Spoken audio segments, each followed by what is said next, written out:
नाशिक जिल्हा रुग्णालयातून 5 दिवसांच्या बाळाची चोरी, कुटुंबियांची ओळख वाढवून महिलेने बाळाला पळविले।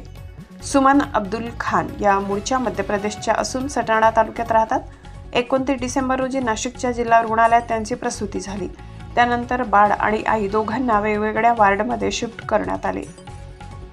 डिस्चार्ज दिल्यानंतर बाळाची चोरी। शनिवारी बाळाला आणि महिलेला डिस्चार्ज देण्यात आला, पण बाळाला मात्र दुसऱ्याच महिलेने चोरून नेल्याची घटना घडली।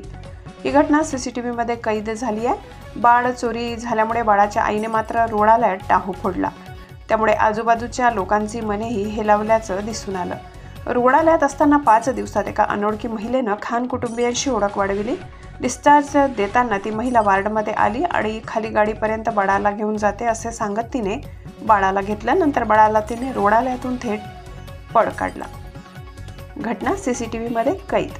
आरोपी महिला ही बाळाला घेऊन जाताना सीसीटीव्ही मध्ये कैद झाली आहे। या प्रकरणी सरकारवाडा पोलिसात गुन्हा दाखल करण्यात आला असून महिलेचा शोध सुरू आहे। एसने टीव्ही न्यूज प्रतिनिधी योगेश गांगुर्डे, नाशिक। आपल्या चॅनलला नक्की सबस्क्राइब करा, बेल आयकॉन दाबायला विसरू नका।